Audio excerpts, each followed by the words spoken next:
Hey, good morning and welcome.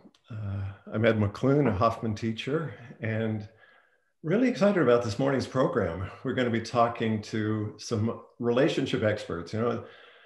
There's this old, I believe it's an OJ song, "Now that we found love, what are we going to do with it?" And as a Hoffman teacher, that strikes me quite a bit. The process is over. People have had a great experience, have found a deeper experience of love for themselves. And then, oh my goodness, we take it out onto the very vulnerable area of committed relationship.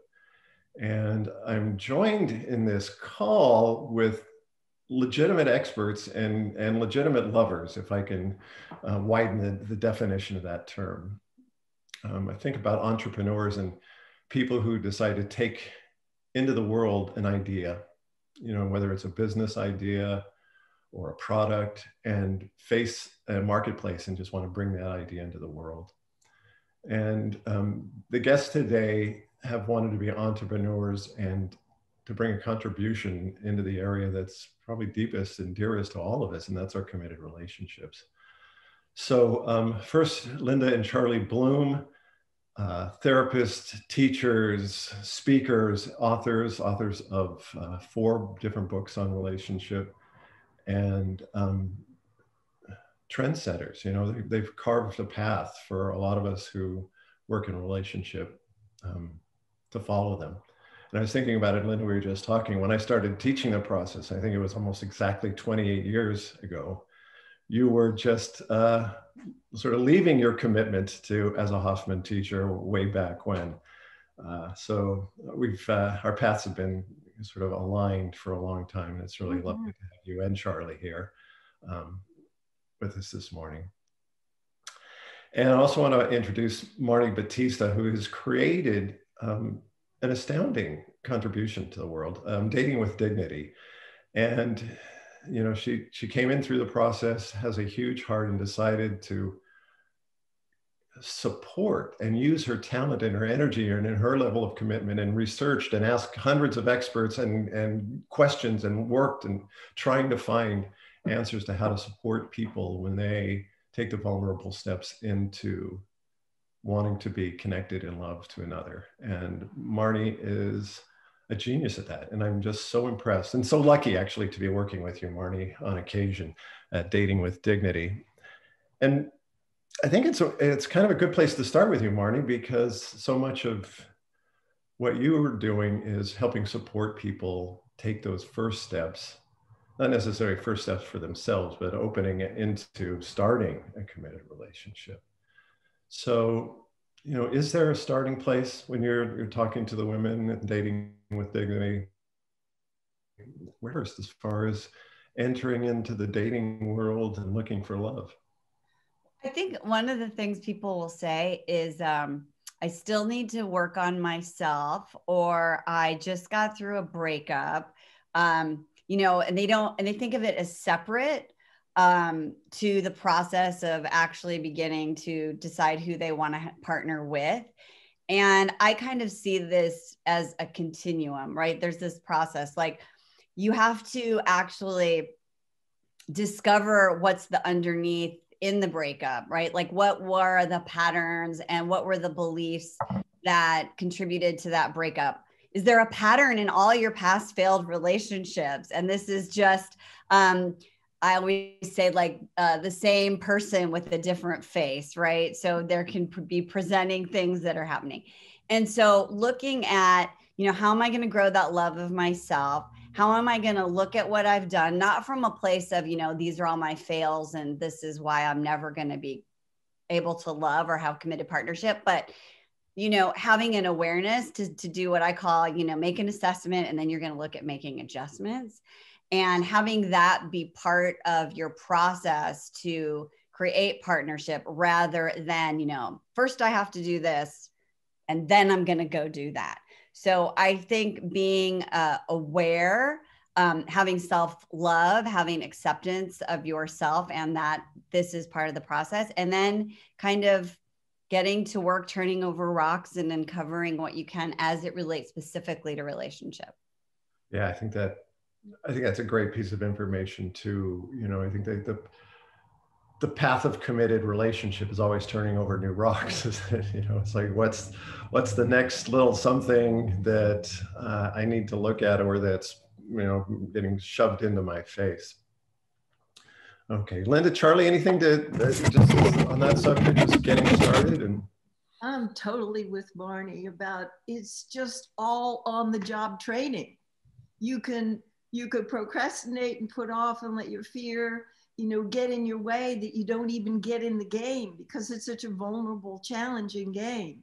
Or you can jump in and you can try to be as aware as you can be of your own experience and practice on your relationship as a lab partner, your communication skills and your conflict management skills and your cultivating the taste for vulnerability. It's a cultivated taste to be out there on that raw edge, but it's all part of the process. It's all, as Ram Dass would say, grist for the mill. And to the degree that we hold back and just think I've got to love myself more before I can get involved, I think that that is part of learning how to fall down, get up. Begin again, begin again. We're going to have disappointments and frustration and learn from all of them. right. I had a great confrontation when a friend of mine, when I was single and dating, told me, Ed, people want a teaspoon, not a fire hose. You know, the therapist wants to just put it out all the table. I had to learn like the respect of small talk. Yeah. Like incremental. And, you know what, Linda, when you were talking about, you know, sort of the stops and starts, I didn't quite remember exactly what you said, but is there advice, is there a way of titrating, you know, how open you get, how many lessons you can tolerate at any particular time? You know, I mean, it's, for a lot of us, getting to know another is like a PhD program. Thank you for asking. And we're all about taking breaks. Do you know, mini breaks that you get in the game. If it starts to feel too intense, if you feel too exposed, you negotiate for your needs and you take a break, you pull back a little bit. That is such compassionate self-care. That's the only responsible thing to do. But instead of acting it out, to really speak the truth about, it's going a little too fast for me. I think I need to, you know, be by myself this weekend. I really have some inner looking, or I want to be with my women friends, and to keep calibrating, you know, keep putting the corrections in as we go and negotiate with our new partner or our long-term partner. It's an ongoing process. I think one of the things that's really interesting too is two things. One is, I think the work that one does in the process, the somatic piece, to start to understand that I'm even having a feeling, right? That like, I feel uncomfortable, because what I find so often with our clients is they'll be in a dating experience and they'll have something and they often can interpret all of those feelings as evidence why it's not going to work, or why there's something wrong with them, or why there's something wrong with their partner. And so in Linda's example, I've seen so many times, you know, someone will say, it's too much, it's too fast, therefore he is too much, or she is too much and it's too fast. And so they go down that story of the narrative of a reason to stay disconnected. I think that it's really an important piece of post-process or post-inner work is to really understand that it takes so much work to find yourself. You know, whether you had a traumatic breakup, a divorce, childhood trauma, whatever it is, right? And you get finally, you're like, oh, I love myself, right? And it feels so amazing. And then you want this idea of partnership, but once you get into it, it scares the crap out of us, right? And we're like, I work so hard, and we have all these stories about like, if I get in this relationship, then I, fill in the blank. So I think it's important for people to really realize, like, number one, like, what is this somatic? Like, am I having a feeling? Am I having a fear? Is it the dark side? Is it my authentic self? Like, what's really going on? And using tools that we learn here and in other things that we do to start to ask those high quality questions that Linda posed, so you can actually determine what you need and then communicate it from a place of like, and also from a place of open-heartedness rather than guarded, right? Without shame or without blame. Yeah, I mean, I think one of the ways of sort of summarizing what you said is really being interested in ourselves and listening and noticing, and the sort of myth of the other will complete me.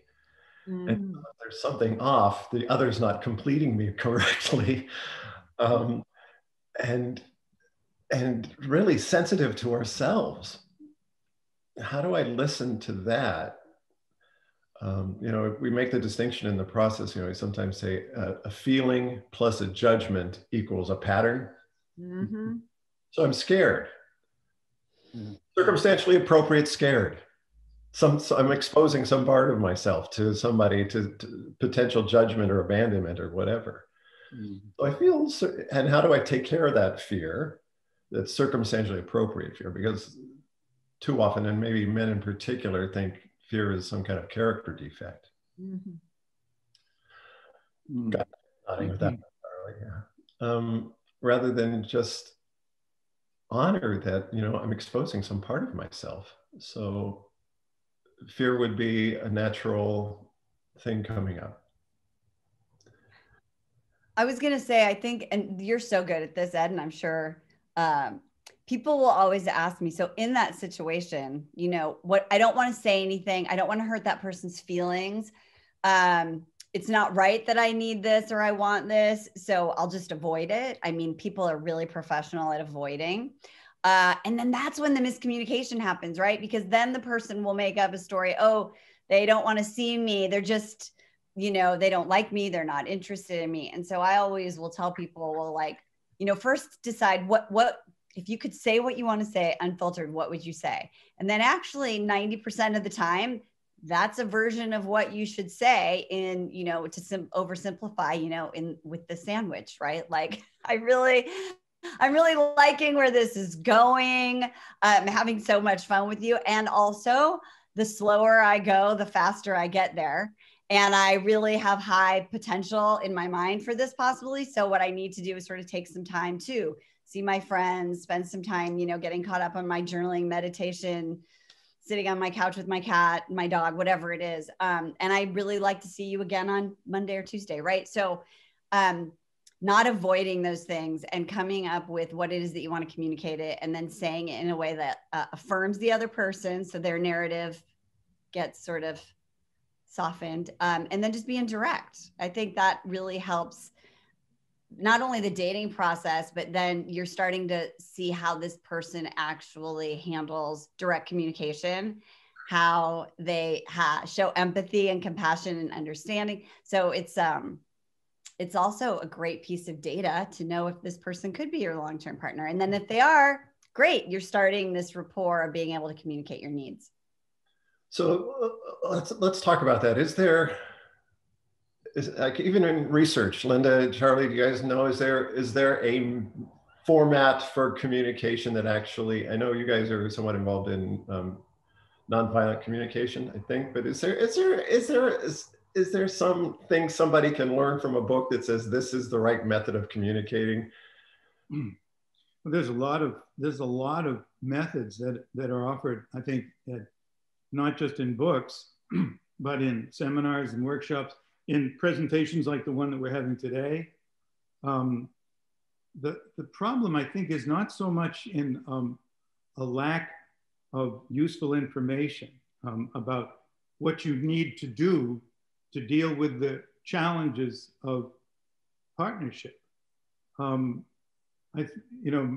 when we teach, when we used to teach actually with live audiences. I don't know if anybody here is old enough to remember back in the old days when you could actually have people in the same room with you, and people, you could have conversations with them. And but one of the things that we would often say at the beginning of the workshop is we would ask people, well, what are the things that really work in relationships and in communication? And we would get all the right answers. And then we would ask, okay, so how many of you actually use those things on a regular basis in your relationship? And occasionally one or two hands might go up, but they were lying. I mean, so the question is, if we know what works, and I think most of us do, I'm not saying everybody does, but many of us do, why don't we practice what we know? It's not a deficiency of understanding. It's not a deficiency of intelligence. It's not because we need more information.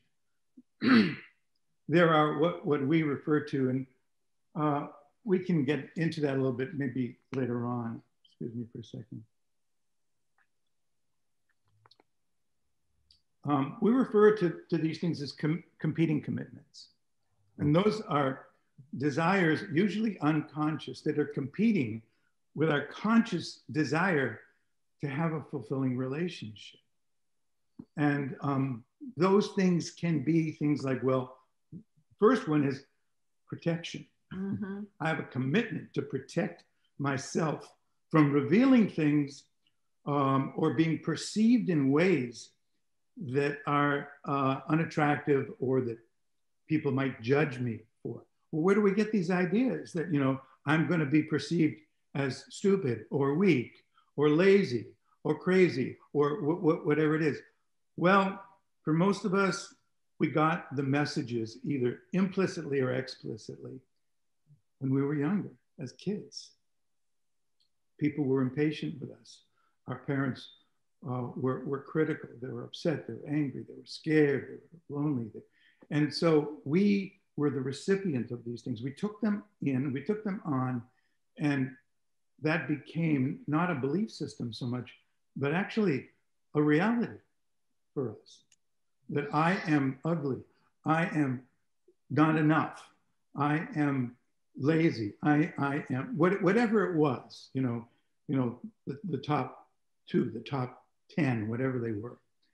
And that's true for, you know, most of us. The lucky, fortunate few got a very low dose of that.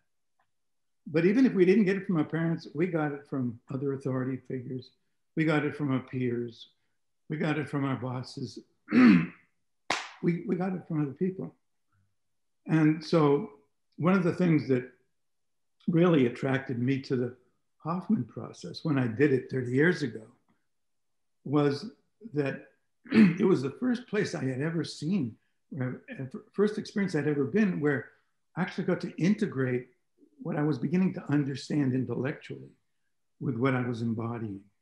That it became a living reality, not just a concept. And it really did transform my ability to shift my identity from somebody who needs to be completed by another person to somebody who wasn't incomplete, to somebody who wasn't broken in the first place. I mean, I really got it, not just intellectually. And that, the integration of that principle from the intellect to the experience is what has made all the difference in the world for me. And relationships are the ground on which we can experience that process of integrating our belief that we're whole with our experience of being whole. So you know, when people say, well, geez, why do relationships have to be so hard? Why is there so much work? Well, you're not clear on the concept if you're asking that question, because that question that you're asking tells me that you don't understand how huge a challenge it is for us mortal human beings to accept this challenge of becoming more connected to your essential self, not your conceptual self. You don't understand it. If you did, you would have infinitely more compassion for yourself and for the people who taught you that you were not okay. Right. That was beautiful, Charlie. That's amazing. Somebody gave me this. I like to share it these days. It says, doing is a quantum leap from imagining. Beautiful. Yeah, that's it. Paperweight. Yeah. And I think what you said is so great. And that's why I love this conversation, because, you know, people, you know, look, I'm on the internet. You could like Google like three things to say when he doesn't call you back. You know, like you can fill your brain up with like all of that stuff.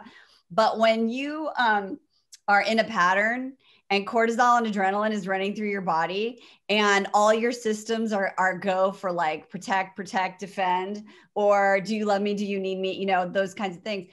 Literally the part of our brain that remembers what you read in the book, like literally like shuts down. Right. And so it's not there. And so I love what Charlie's saying, because we have to have some self-compassion, because the computer system says, you know, no matter what, and I think this is from the work of Sheldon Gardner, who's a great doctor who's done some amazing work. And he says your childhood needs will always supersede your adult wants if you don't deal with your childhood needs. And so you can be in an adult suit going out there dating and partnering, but you know, your emotional child is, you know, suited up and ready to go and be in a relationship. So understanding that and having that self-compassion and being able to do the work to be integrated, so that when you are in a pattern and you get triggered, that you can have that somatic awareness, that you can self-soothe, that you're able to, you know, Gottman recommends like the 20-minute break or whatever it is that you're going to do, right? So that you respond rather than react. And I think this is so important, because I think we make up a story then, you know, like I'm bad at this, I suck at this, I wasn't meant for this, or he's bad, or, you know, she's bad, or whatever it is. And that's not true. It's that most of us didn't have a model. And you come out of the process all squeaky clean, you make that drive down, well, it used to be White Sulphur Springs Road, and you're like, I am infallible, like, you know, and then there's humans, and you got rid of all these patterns, and that's amazing. And now you need to learn new ways of being. And so that's a whole other adventure, which is why this conference is so great. So thank you for that point, Charlie. I think that's brilliant. Yeah, and I sometimes scare myself with the idea too that the path of committed relationship is sort of serial disillusionment. You know, that you know, again and again and again, the illusion of who I am in relationship. I've got my stuff together. Who the other is. You know, that bubble. You know, the bubble of puppy love of who needs to be burst. It needs to be disillusioned. And so that way, you know, one of the gifts of, you know, long-term committed relationship is, oh, here's another thing that I didn't notice that I need to confront in myself that separates me from being that self-accepting and then have the capacity to be intimate. You know, I think one of the ways that I really respect all of you guys is what warriors you are confronting for the sake of a deeper experience in this human lifetime of what it means to be connected to another and to have a practice partner. But certainly the most important part is looking at ourselves first, you know, the projective identification of there's something wrong, so it must be you. It's a very important point that you're making about the ongoing challenge. There are crisis points, like when the infatuation wears off, that we're leaving the infatuation stage to get down to the harder work of, am I really going to hang in there through the discomfort and the confusion? And are we going to have a commitment to the process of self-discovery that we're catalyzing in each other? And it is a humbling process, as you say, because there are going to be some disappointments and there's going to be some frustration and there's going to be joy and bliss and euphoria all mixed together. And when we get to the dark places, not to despair that I'm not really good at relationship, to just notice, okay, this is a growing edge for me. And when Charlie and I teach our workshops and we work with couples and intensives, or, you know, the regular model of once a week dealing with people, they bring the challenge du jour. And always, what is it that I am to be learning in this? This pattern that keeps repeating itself, this place where we get frustrated, the place that's we're stuck, that we can't really get deep enough into the topic to understand. We get so reactive. So we're always encouraging people to make it explicit with each other, to make an agreement with each other. No matter what it is, there are not going to be no fly zones. There won't be taboo topics. That if we have a clear intention and a mighty commitment to understand, different from disagree, maybe we'll disagree, but we'll understand more deeply than anything. The issues about money and sex and power and, you know, who is going to be in the leadership role in this part and who's going to be, you know, in the leadership in another part of our relationship. It's all available for us to communicate with a spirit of goodwill, not with an intention to dominate the other person and get our way, because we end up both losing then. That we both win through understanding. And there are going to be thousands of those opportunities for us to deepen in our own sense of self and to be brave enough to be authentic and to bring that to our partner, who we're inviting to be authentic back with us. And some of it's going to be unsettling, but this is the method of bringing out the best in each other and deepening the relationship. Yeah. We don't necessarily see them as opportunities. At the time. We may see them as, well, what we call them AFGOs. Another effing growth opportunity. Yes. Boy, aren't we excited to have this? Thank you for giving me this opportunity to practice patience, or to practice acceptance, or forgiveness, or self-restraint when I want to strangle you. Thank you so much. Thank you. My interpretation of what's happening. Yeah. You know, I love, you know, I only know so much science, but I use it quite a little bit in teaching the process. Like the part of our nervous system that we associate with the intellect, the prefrontal cortex, can only handle about 7 or 8 bits of information at a time. You know, because otherwise we'd be autistic, right? We would be flooded with information. Yeah. And so we take these 7 or 8 bits of information and connect the dots and create a whole narrative about what is up with that person or what's up with me. And we're right about it too. Yes, man, of course. But just knowing that I am stitching together reality out of 7 or 8 bits of information.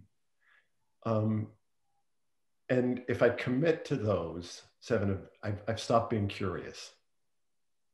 Yeah.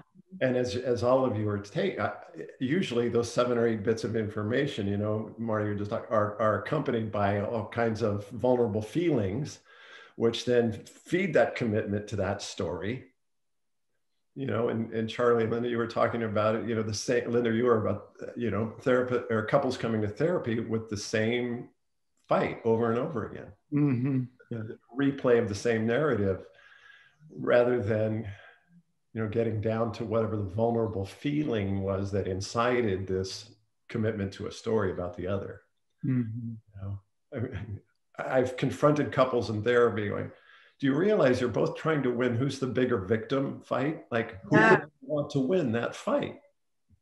Yeah, no, that's not a good fight. I think I also want to just take it back for anyone who's listening, who's like, you know, I would love to have these problems. I can't even find someone to date. You know, there's no good partners. They're all taken. Online dating sucks, blah, blah, blah, all those things.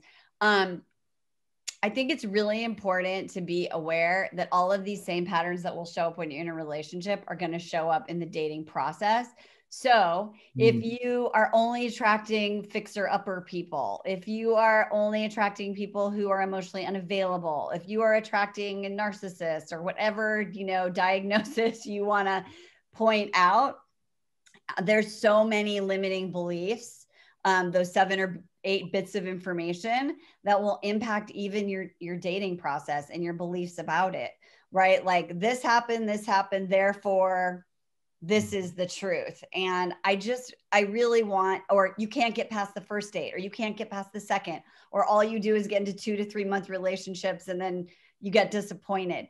All of the, like, you don't have the partner to come in to go to therapy and say, this is my problem, to work it through. But I just really want a presence that is not the truth, right? That there are no people, or that you can't, that is just, it's the same curiosity, right? Like, what is it that I need to learn? What is it that I'm afraid of? What is this trying to show me? What is this a big giant flashlight shining that I'm saying it's because the internet dating sucks, or I can't date because of the pandemic, or whatever it is, to like be open and curious and actually look at what is underneath it, because those things are very easy to solve when you actually are solving the right problem. Because the circumstances, in my experience of doing this over a decade, it's never where you live or your size or the fact that you've been divorced 3 times. It doesn't matter. There's something there to learn for you. And then it's literally, once you figure that out, you've overcome that hurdle, and then you keep going. So have that same curiosity before you even find your person. I'm totally with you, Marnie. And you know, it's the same in the early phases of the relationship, finding a partner and establishing a relationship with them, and ongoing through the decades. And every one of us is challenged to keep rising up to a higher level of responsibility. So if we're in a place that's difficult for us, to come to that question with a lot of kindness when we do it. What am I bringing to this party? What is it about my belief system, or my limiting beliefs, or my unhealed places from my family of origin or a previous adult relationship? What am I bringing to this? But the way it's done means everything, because if we're harsh with ourselves about it, it's going to impede our progress. If we bring that spirit of curiosity with a lot of gentleness and kindness, that impasse can break through, and that makes all the difference. One of the things that we find when we're working with the couples interactively is they tend to lapse into the same exchanges that they've had, and they get some momentum up when they're doing it. And if we could just slow the rate of speed with which they interact with each other, to have some more contemplative pauses in there about what they're even saying, they can drop down to a deeper level of understanding. And I will be grateful all my days to Sylvia Borstein for giving me a title for the process. And she called it talking meditation. That those slowing down the interchange, to have a contemplative pause, to look at what I'm feeling right now before I speak so quickly, and to receive the message that's coming to me and really take that in and be with it before I'm too rapid fire with my response. And that sometimes can break the spell of the same, here we go again, here we go again, here we go again, with the same old, that keeps people stuck, rather than rising up to the higher level of responsibility that leads to the understanding. Yeah, it's beautiful. I think, you know, in the negative love syndrome, we talk about needing an emotional connection, emotional vibrancy from our parents. and that, you know, for whatever reason, we didn't get a consistent flow of that, of unconditional love. But so a lot of us nursed on a different emotional vibrancy. You know, I kind of didn't exist until my mom was mad about something. And then there's this emotional vibrancy available for me to feed on. I exist, I have connection. Mm. And so, you know, I think sometimes, and I'm sure you guys have seen this, I feel abandoned, I'll create a fight. Now I've got your undivided emotional attention. I'll feed on this emotional vibrancy, which isn't satisfying. It's sort of the I don't know what I say, corrupt way of trying to get our love needs met is I'll exist again. Your work, your phone calls you've got to return, all that disappeared. And now I've got your undivided emotional vibrant attention. Mm-hmm. You know, I'm making a fight or feeling depressed, you know, it's like, let's commiserate for emotional connection rather than, you know, hang out in something juicy and exciting and fun and romantic, you know, and that's, I think, where Charlie, you were saying, you know, that all the technique just goes out the window. Mm-hmm. Because there, you know, at some point in time, I really have to be, and, you know, this is why in the process, we talk so much, drill people about what are you feeling? Mm-hmm. Let's get to that point before we get to what the narrative about the feeling is. You don't love me or I suck, you know. Marty, were you? I was going to say, well, and then like the advanced move is then you can separate the feeling from the thought, right? From the narrative, and just say what's really going on. And that's like so empowering when you can say, what's really going on is, you know, my 5-year-old self has a story that like fighting is a connection. And so what it really, right, you can use these tools and you can let go of that. And so that, you know, then you can really have the juicy conversation, you know, around what it is that you really, really need and get into that, to that truth. So I think that's important. I wanted to answer Brooke's question because she said, in a relationship, how do you know when you've hit a deal breaker and when it's AFGO? And so I'll give my 2 cents, and then I'd love to hear Linda and Charlie's answer. But hey, Marty, yes. when you include that, I would think, you know, part of what you teach is also like people's deal breakers, you know, where the non-negotiables are.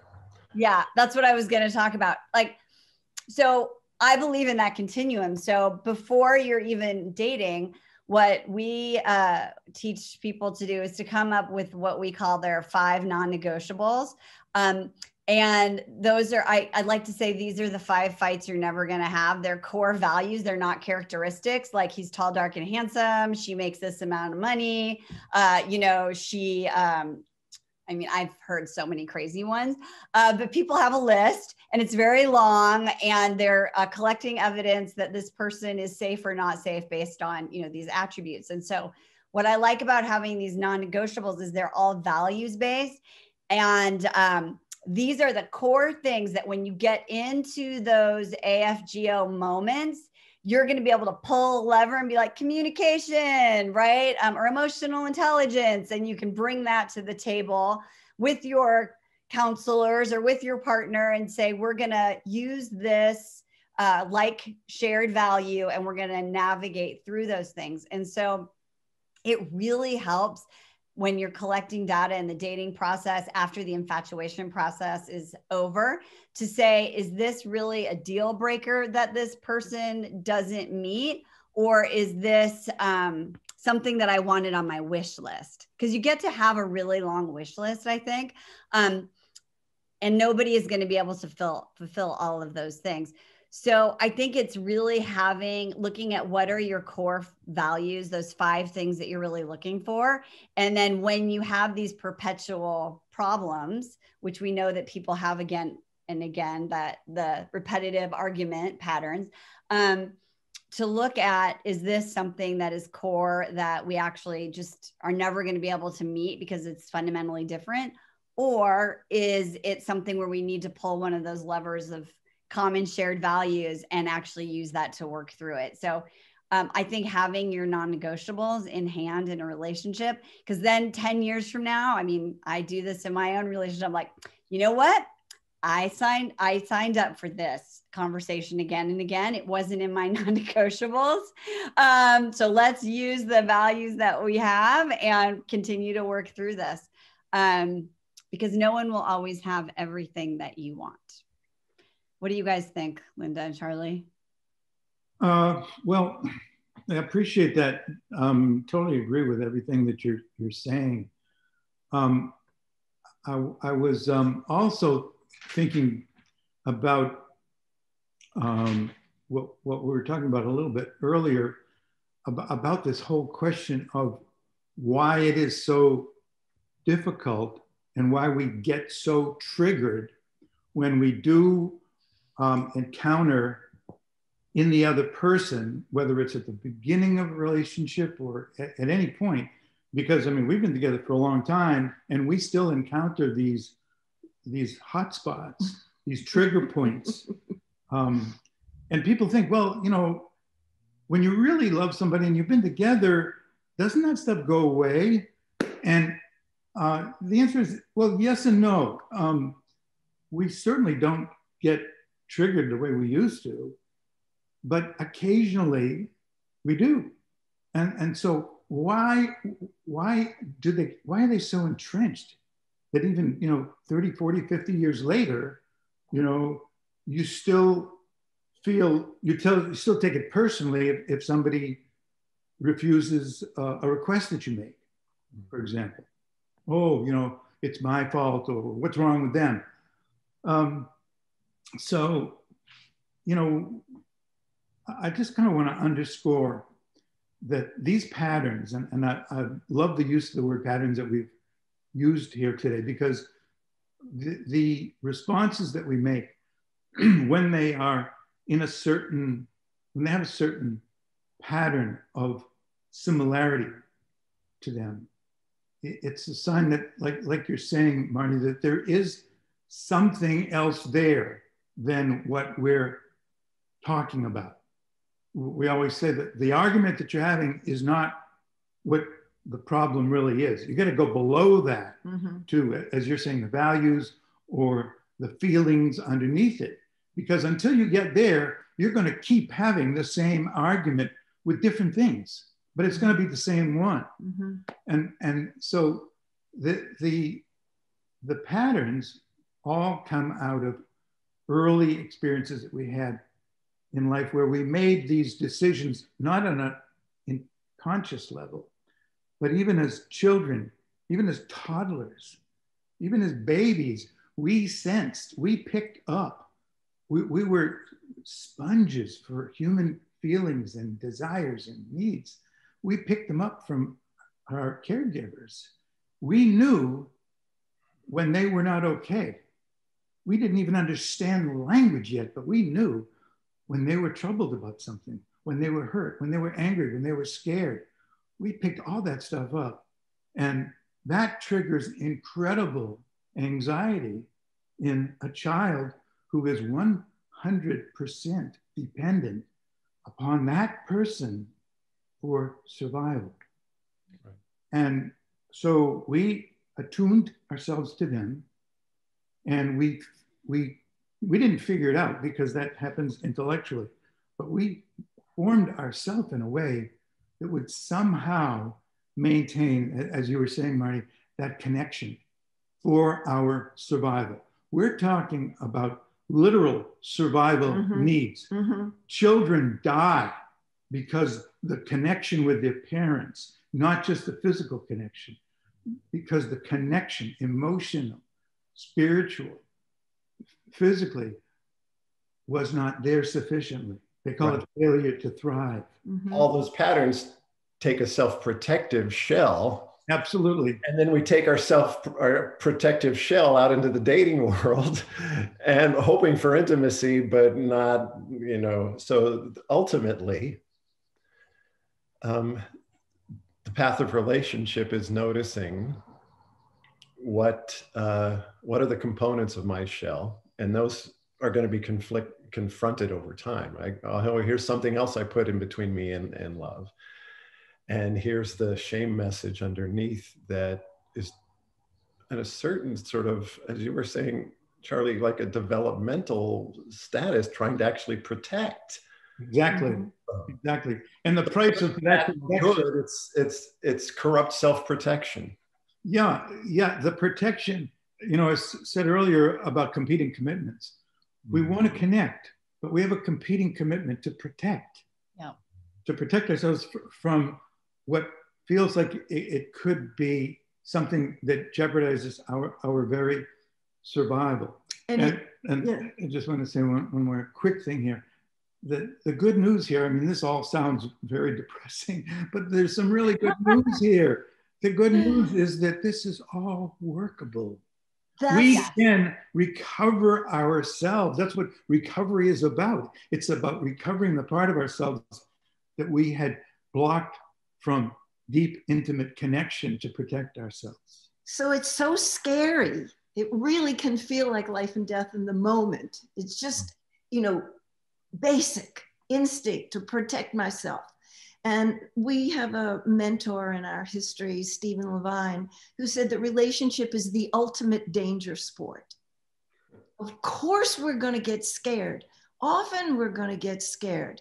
Even after you've been in a relationship for a while, even after the commitment is there, the fears will come up.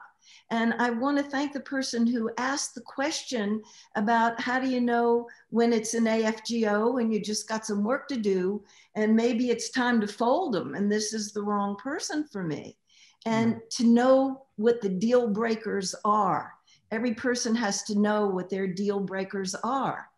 What we find is that sometimes people give up before they have worked through that breakdown so that it becomes a breakthrough rather than a breakup. Of course, there's some times when the relationship is not going to have enough energy to make it to the breakthrough.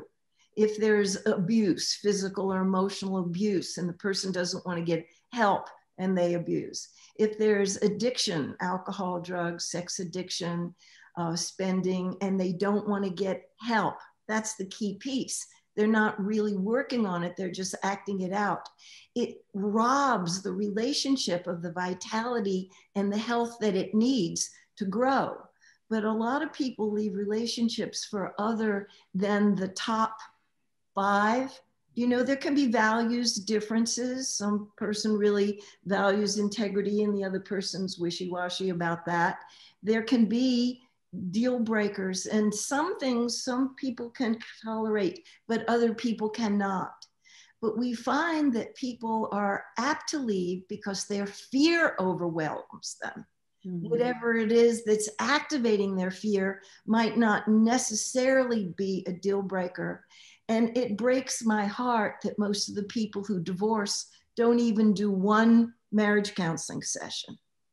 Do you know, if you got some guidance from the people in the graduating class ahead of you, the breakdown could become a breakthrough. Maybe you wouldn't have to break up the family. So I just think that everybody has to live in that question with themselves about knowing when to hold them and knowing when to fold them. Because sometimes people stay too long and they should have folded. And often people don't stay long enough to keep digging down about what is in there for me to learn and grow. Yeah, I mean, so many times, we've seen it where I keep having different partners with the same fight. Yeah.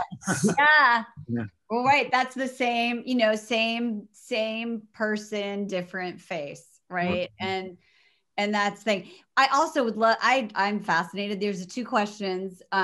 One says we're committed, but my partner isn't willing to recognize the patterns. What do we do? And then someone else said, how do I get my partner to do their own work when they seem uninterested?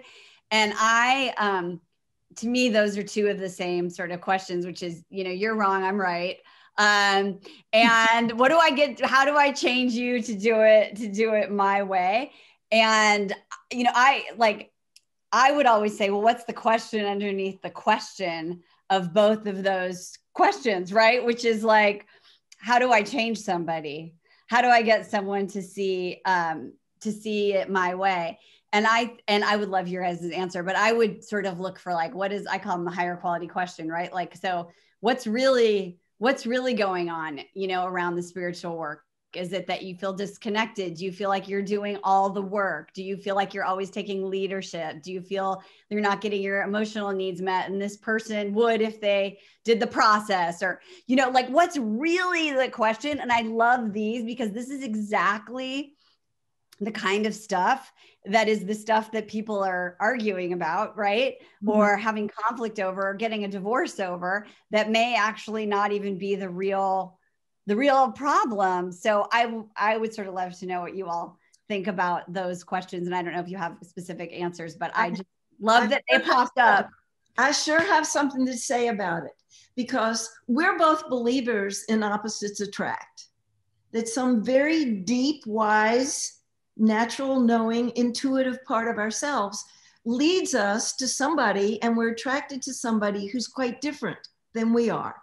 And that is the part of the magic of the attraction. That's what magnetizes us to that person in the early stage and drives us crazy after we leave the infatuation stage. But if we can stay in that curiosity and wonder, why is it that you believe the way you do? What in your experiences have led you to believe this? And if we can make a big space for our different belief systems, our different histories, our different set of sore spots, that's an enriching relationship. We can learn a lot from each other. And back in the day, the idea of mixed marriage was two different races or two different ethnicities or two different religions. But what we find all the time now is one person, they're dyed in the wool, personal growth, committed, will take a bunch of different workshops and bring home those handouts and, keep doing the work. And sometimes there was somebody who's not passionate about personal growth. And that's a mixed marriage, because the one that thinks, my whole life is so beautiful, I've lived with so much joy and peace of mind because of all the personal growth work that I've done, I want that for you. The other person may not have that ambition, and they may not have as many things to heal from. So to respect the differences, one of the foundation stones of the work that we do. Do you want to say anything more about navigating that personal growth mixed marriage? I love that answer. How do you navigate that personal growth mixed message, I think is part of the question. Yeah, I think that is the question. So that brings to mind for me the A word, which is acceptance. Mm-hmm. That we accept the reality that we're on different pages. First of all, that one of us has a value in which learning and growth and personal development is at a very high level on our priorities list, and the other one, not so much. So the other thing that we have to accept is the ways in which we don't accept each other. Because, okay, so we have this difference here, and differences are inevitable. Conflict is not inevitable. It's an option.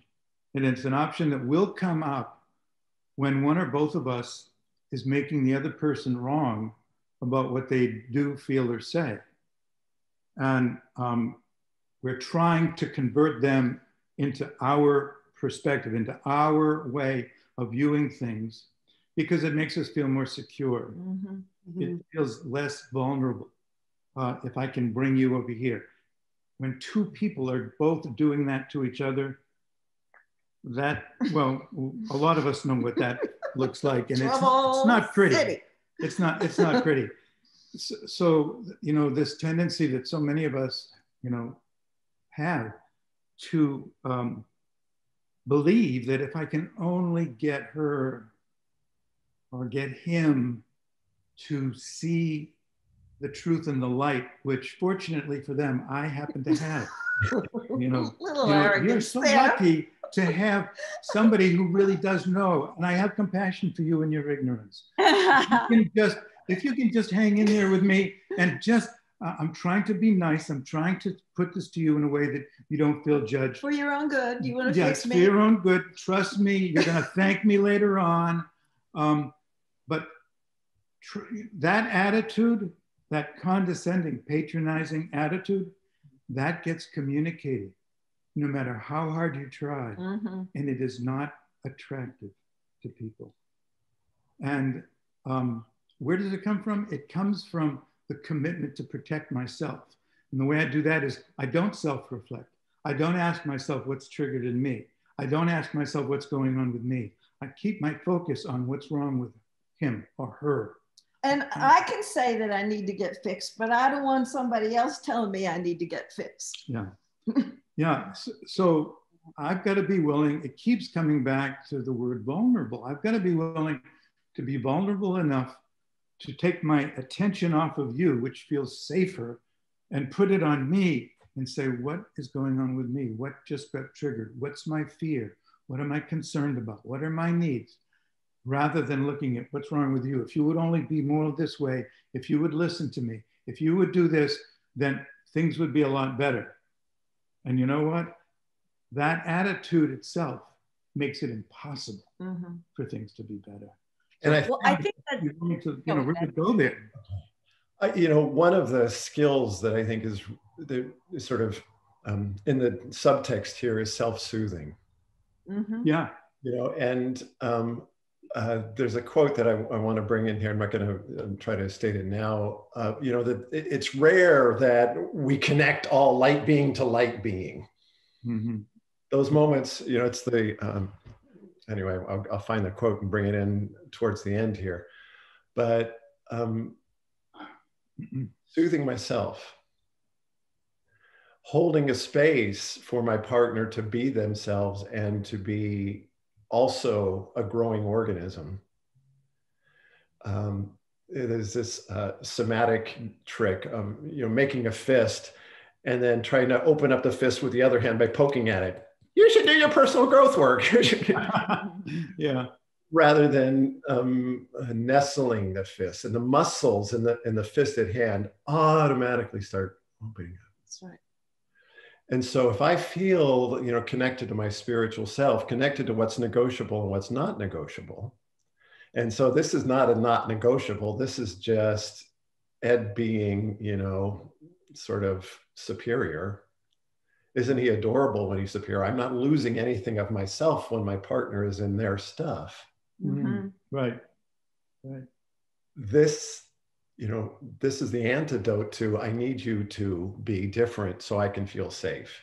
It's too much power to give away to any other human being. Right. But it's what we had to do, going back to what you were saying, Charlie, what we actually anatomically had to do with our parents. Yeah. Mm-hmm. But now it's like, no, and Marty, with all the work that your clients do on beforehand, it's like, this is how I determine my own safety. I don't need you to be different to feel loving and deep and soulful.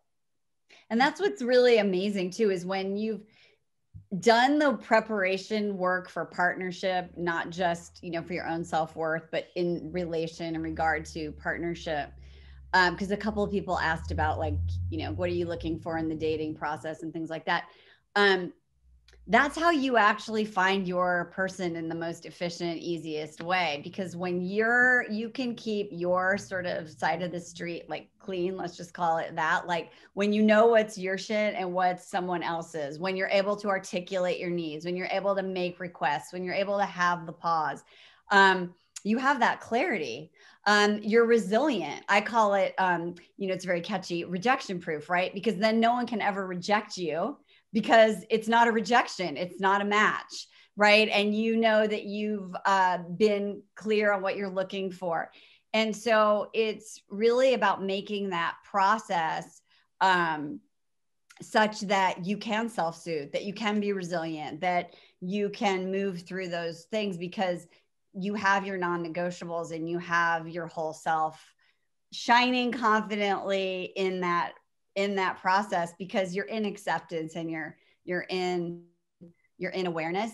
Somebody else said like, is there a process you use to find your 5 deal breakers? Well, I mean, I teach a very complex process to do that. But one of the things that's really, I think, a starter point is looking at, what are your core values? And I think that's something that, gets uncovered when you're doing the process. There's lots of different ways to do that, but that's just one way to start. Because I think if you go and you ask someone, what are your top 5 core values? Some people will know, and some people will be like, I don't know. And people will ask, well, aspirationally or actually, right? And so it's like, actually. So starting to do that. And then I'm sure somewhere around here, I have a podcast and things on a website and stuff like that can be more helpful later on. But the number one thing is, what are your core values, your top 5, and what are characteristics that you're looking for, which are different than values. And then really knowing what are those priorities for you.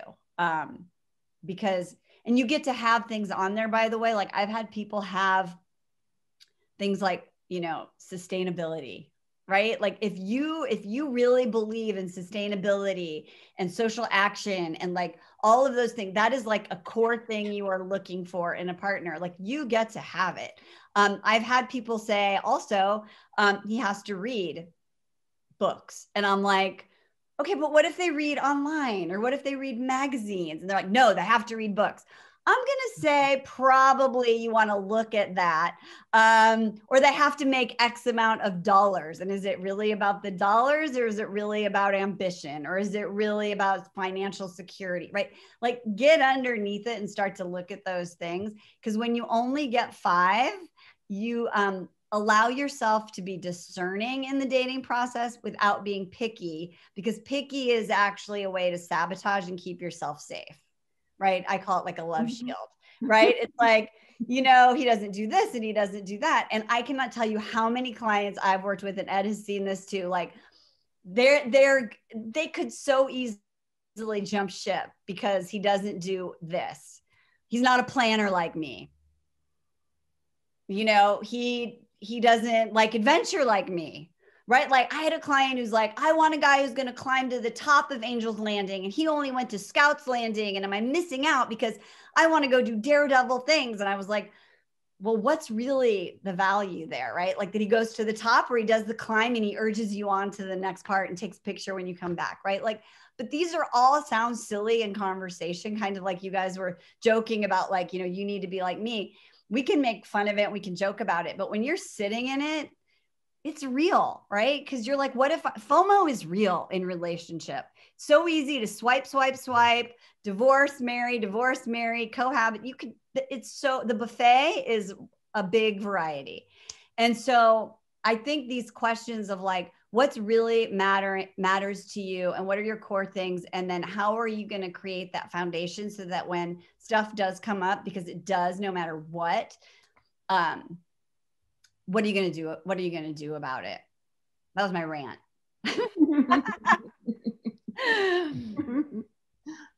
Took me a little off guard as I was looking at some of the questions, because I want to make sure that we're touching on all those. I know. I love the question. So fun. Yeah. Help me out here, Linda. There was something you were going to say that Yes, I wanted to pick up the thread about self-soothing because I think it's so important. In the Buddhist tradition, they have a phrase that I love too: don't get thrown off your seat. When you're sitting in meditation and you're having a contemplative pause, there are thoughts that are going to come up that may throw you off your seat. So if you're taking on your relationship as a spiritual practice, you can get thrown. How do I come back to center myself? How do I take care of myself in the face of this values difference, or this preference difference, or whatever it is? There are some things that are really helpful to help us to self-soothe and to keep our seat and to keep our dignity and grace about us, so that we're not so flung around. To realize we're very different, in all likelihood. Attitudes, values, style of being in the world. It doesn't necessarily have to be divisive. It doesn't have to necessarily be a problem. If we can respect the differences, learn from the differences. And John Gottman is a researcher that I really have great respect for. And he says, as long as the proportion is 5-to-1, you can have a great relationship. You can have an area like the pair that was fearful that they were mismatched because she's so into personal growth and he's not. Do you know that that could be their one area that they're never going to agree on? It's their irreconcilable difference. He's never going to be passionate about personal growth. Maybe he'll never take the process. Maybe he'll never want to go to therapy. It doesn't have to be divisive because maybe they're fabulous co-parents. Maybe they have a splendid sexual relationship. Maybe they have all kinds of interests in common. Do you know that they're athletic and they bike and they hike and they climb and do all kinds of things? And it can offset. And it's soothing to think about the area that's irreconcilable and the happiest couples have them. But it can be offset by all the fabulous things that they have going for them. I love that. I love that. And also, I think Gottman talks about having a positive bias to the relationship, right? So if you're constantly focused on that one thing, right, and you're constantly looking for reasons why that one thing is a deal breaker, it's really hard then to have an overall general mutual trust, understanding, love, and that's because we're always looking for the negative. You know, we have a natural negative bias. It's really important to look at cultivating those positive, focusing on those other 5 things that are amazing. Because it's where we focus our attention. Yeah. We have a choice that we could be looking for the flaws, or we could be looking through the eyes of appreciation and gratitude for all that's terrific about them. And sometimes those things that were really annoying 5 years ago are just like adorable now. Mm-hmm. Sometimes. Or the things that were adorable in the beginning are annoying now. Let's just be honest. It's so adorable how he drools when he's sleeping. It's so funny. I touched the nerve there. Linda's kind of poking me here. She wants me to out myself here, and out us. So here I go. When in the early days, back in the late 18th century, it seems that way anyway. You may have noticed that our personalities are a little bit different. And Linda has no problem at all going after what she wants. She knows what she wants. She knows that she's worthy of having it, and she goes after it. Me, I'm not quite that way. In some ways I am, but I'm not in her league at all. And so I would, some of the things that she wanted from me, or, wanted me to do things, or wanted me to be a certain way. Some of them, I was pretty clear about what I was willing to do and what I wasn't. And when I did something, and it's still true for me, I only agreed to do things that I trusted myself to do without any resentment, with a whole heart. Like, I wouldn't do it if I knew that I was going to be pissed off afterwards for doing it. I'll do it. I'll just to shut you up. Never have been that kind of a person. Thank you. I would do it. Thank you for telling the truth. But here's the rub. Here's where it got to be a problem, is that I'd do it, and she would be appreciative, which is nice for a few minutes maybe. And then guess what I would hear next? Another request. Something else that she wants. Oh, well, okay, let me think about that. And so that was a pattern with us. And,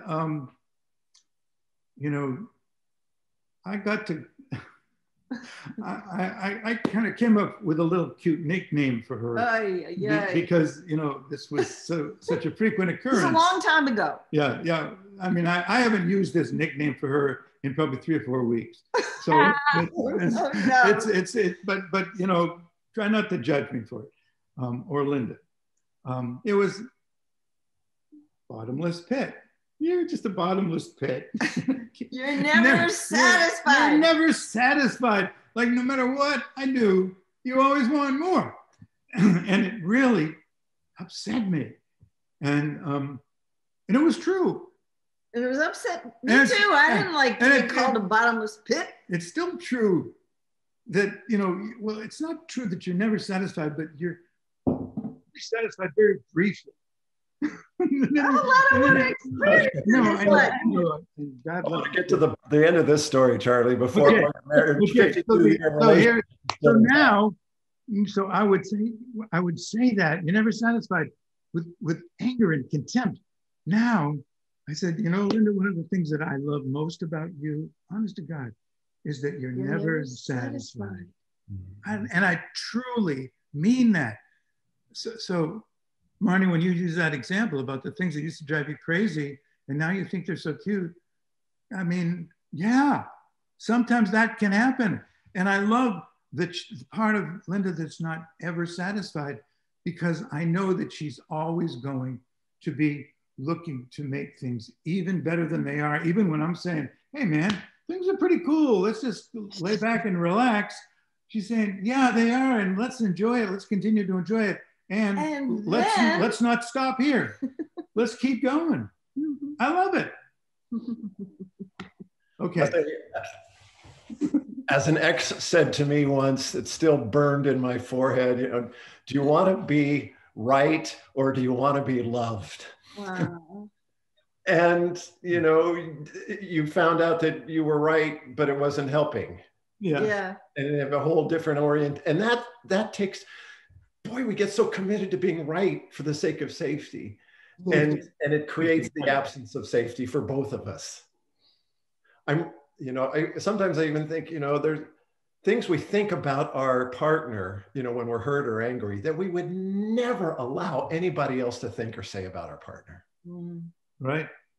Exactly. Okay, so we're running low on time, and I want to just say if there's any other questions. They've been just jumping in towards the end here. Somebody wrote, lovely to meet another bottomless pit, by the way. Guilty. But it's so useful. You know, my partner's needs help push me out of my lethargy. Yes. Yes. Catalyst. That's right. You know, and I think especially since my partner is so good at meeting all my love needs, I can just hang out here, you know, and not really stay in lethargy, I guess is the best way to put it. So most recent, what if you're in your 60s and you want adventure, but you have some physical challenges coming up. So my adventures are slower and more companionship than thrill seeking as much. So yes, I can accept and soothe myself and love all my parts. We all have flaws and are in need of repair work in this point of life. So do I just need to put that in my top 5? I mean, it's really like, what are you really looking for, right? Like, because that could be something that's a non-negotiable to someone or not, right? Like if someone really needs someone who can go do all these active things because their knees are full function, they're probably not going to be your person. There's a gazillion people out there who will like be super happy to be with you, with your parts, with your mobility issues. And that's such a great example of what could be a limiting belief, right? Like, because I have this, I can only have this, or because I have this, I can't have that. So I think you get really clear on what is your non-negotiable, and maybe it's around companionship or time or a priority on relationship and family. It really depends on what it is. But I would say that you can have your person. And if you know what your non-negotiables are and they know what theirs are, and you are honest about how you communicate that, whether it's online or offline, it's no problem. It's not a problem. That is actually not a problem at all. There's plenty of people who are looking for you right now. Speak to that word adventure, which is a word that I love. And there's quite a bit of research now about the couples who are keeping romance alive over the decades. And when they interview them about how they're doing that, they talk about change and adventure. They have been growing because they haven't gone for the comfort and security model. So we're in the age group where people are having a lot of medical challenges and they can't, climb in the Himalayas and do things they used to do when they were younger. And they find that, for instance, going on cruises, that they're more taken care of and they can pick and choose about how active they are. But I want to also say that these long-term, very happy, highly romantic couples over the decades, quite a bit of them are psychonauts. Psychonauts means taking the adventure of going inside, about the inner life. And you don't have to be hale and hearty to do that. You can do that in the quiet of your own home. I got that phrase, that term, psychonaut, from Sam Keen. He talks about the astronauts that go out in space and the psychonauts go into the deep psyche. And I'm really fond of the term because that's quite of an adventure in and of itself. If you're blessed to find somebody who's already oriented that way, that's hitting the jackpot in my book because it's such a high value for me. And the people that you work with, Marnie, who haven't really committed to a lifetime partnership or a long-term partnership yet, when they ask the singles in the network, what is the most important quality to look for? I was really hard pressed whether to put kindness at the top of the list or about the ambition for personal growth. Because if you know that you are really interested in personal growth with big, bold letters and large type, then you want to be explicit about that with the person that you're dating and see whether that floats their boat or not. Maybe it doesn't like them at all. For sure. And there's ways that if you're online dating, which someone said something about doing it in the pandemic and all that, like, look, it's the bet. There's so much data. I think usage online went up 700% in the last year. And there's data that shows that people who are online now, I think the number was like 55% of them are consciously looking for long-term partnership. People are realizing that, being single, that people are saying, I never want to go through anything like this again alone. There's a lot of opportunity right now, online and offline. And so you can communicate those things in a way that is really inviting to the right person when you are writing it in the right way. There is a way and a strategy. And so,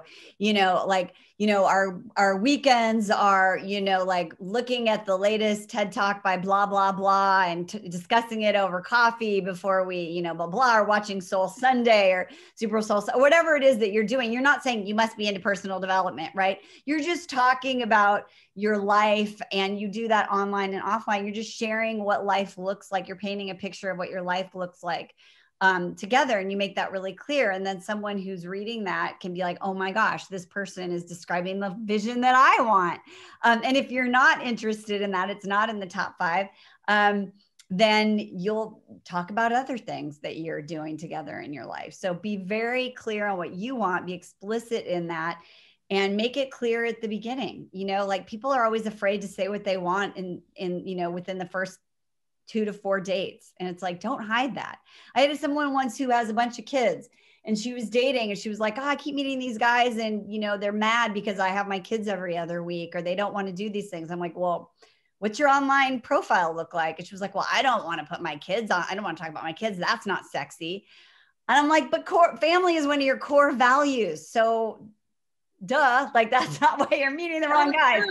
Right. And so we talked about how can you put that how can you put that in your profile? On an episode of my podcast, I went in there and I was like, all right, here's how we're going to redo your profile so that we can really show what it looks like to be with you. And you have your kids every other week. So, you know, you're going to soccer, and on the other weekends, you're getting away to, you know, on a camping trip.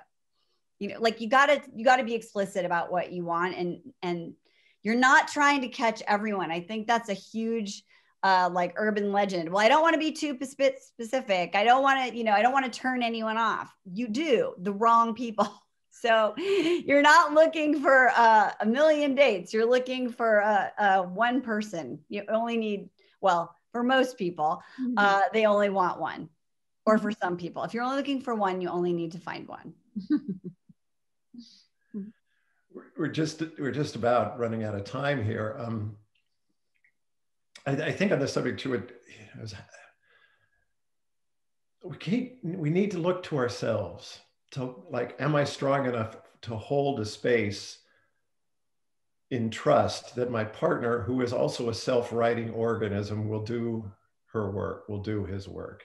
There's a question about, you know, but he's not doing his work fast enough, kind of thing, or she's not doing her work fast enough. And then so it's like, well, and this is bringing up an anxiety in me. This is bringing up an energy of excitement in me. And how can I tolerate this like energy of excitement, this nervousness or whatever, this upset that he's not growing fast enough,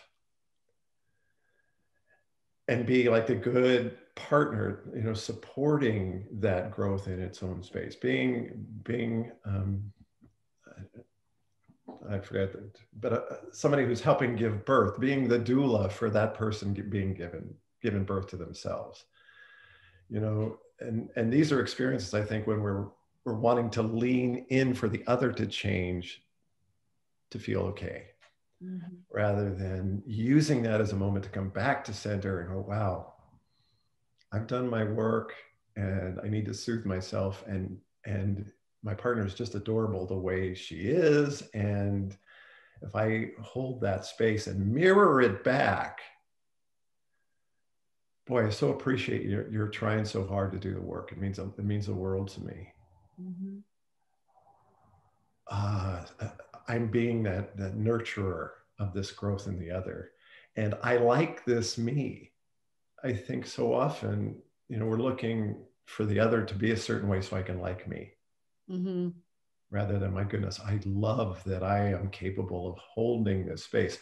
I do want to refer to this Rudolph Steiner quote that we've included in one of the couples work that we're doing with the Institute now. It's a little esoteric, as Steiner was, and Charlie, Linda, and Marty, you may have heard it before, but he says, create for yourself a new indomitable perception of faithfulness. What's usually called faithfulness passes so quickly. He says, let this be your faithfulness. You will experience moments, fleeting moments, with the other person, where the human being will appear to you as just filled or irradiated with the archetype of their spirit, their spiritual self. Like there'll be these fleeting moments where they look like their spiritual self. And then there may be, indeed will be, other moments, long periods of time when the human beings are darkened, but you will learn to say to yourself at such times, the spirit makes me strong. I remember that archetype. I remember seeing my partner's spiritual self. I saw it once. No illusion, no deception shall rob me of knowing that. Always struggle for the image of the other that you saw. That struggle is faithfulness. And he finally says, striving for this faithfulness, we will be close to one another as if endowed with the protection power of angels. So, you know, fleeting moments of connection, and then he's drooling on the pillow or you know, is fretting about the next personal growth thing that we've got to do. Well, I just want to, you know, watch sports on TV this afternoon. But those moments. And the self-reassurance, the self-love of holding that space. It's like, oh, you know, one of the things I kind of try to remind people in therapy and couples are in the process is, oh, I like this me. Mm-hmm. I like this person that's holding a space for this other to be themselves. Not, I need that person to be something else so I can like this me. Mm-hmm. Wow, what a gift. I get to hold a space for my lover to be completely amazing and a complete goofball all in the same body, Mm-hmm. and feel safe to be all those things. I like this me. Mm-hmm. I need you to get over your goofballishness and not pay attention to mine so we can get along. Mm-hmm. Goofballishness. Have you guys written books about that? I love that. Is that one word? Or is That there a could be a hyphen? great non-negotiable. Good polish. Goofballishness. So we're just about up against our time. Linda and Charlie and Marty, both thank you. I'd love for you guys to just say a word or two or several about how the people in the conference today can learn more about your work. I mean, we've just scratched the surface. It's striking how little we've actually covered, and there's so much to say, even though the conversation's been so rich. So Charlie and Linda, if you could just take a couple minutes, let people know how to access more of your stuff. If they go to our website, all they'd have to remember is either Charlie Bloom, Linda Bloom, or Bloomwork. It will take you there. So they're all kind of free stuff on our website. There's a link to our YouTube channel, and there are over 100 videos there. There's links to Psychology Today, where there are over 600 blogs that we've posted out in the blogosphere. We're almost at 10 million hits on Psychology Today, which is pretty exciting. And our 4 books are there. And if they give their email address, they can get our 3 free ebooks. One is about conflict management. One of them is about sexuality. And the other one is the 10 most important things we've learned since we got married. So they can see where we're going to teach, and that we do intensives, and if they want to do counseling with us, there's all kinds of things on the website. Great. And Marnie? Well, people were asking about non-negotiables, so I just put in the chat an episode of my podcast where I actually I coach someone and walk them through picking their, choosing non-negotiables. So that's like immediately handy. Go to datingwithdignity.com. We have a podcast called The Dating Den. You can check us out there. I think what I really want to say is that, and you could Google me, and there's like a bazillion things that we do and teach, and we have events and things like that. We have a virtual event coming up in May called Ignite Your Life. So that's May 21st to the 23rd. You can do it from the comfort of your home. It does not look like this. It's not a Zoom call. It's a whole fun, interactive, very cool, profound thing. So that's for women only. But what I want to say is this, that look, without emotional safety from within, it's hard to trust. When you don't trust, you want to control. When you want to control, you're setting yourself up to fail.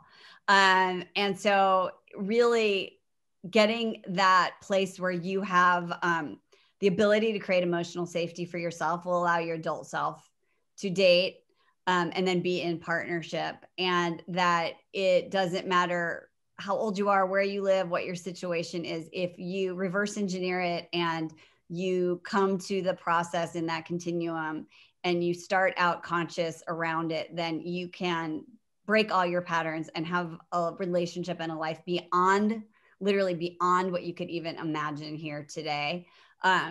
So use the resources, all of us, all the people that are speaking, and be in action, because doing is the quantum leap from imagining. Yeah. All right, we'll leave it with your whatever desktop paperweight there. Paperweights win. My paperweight I got in the mail. Right. And I'm Ed at hoffmaninstitute.org. Thank you guys. I'm just so happy to be reconnected to you all, and for all the wealth of information for the sake of love that you've all dispersed today. Thank you so much. All right, we're going to end the conversation now, and the conference will continue.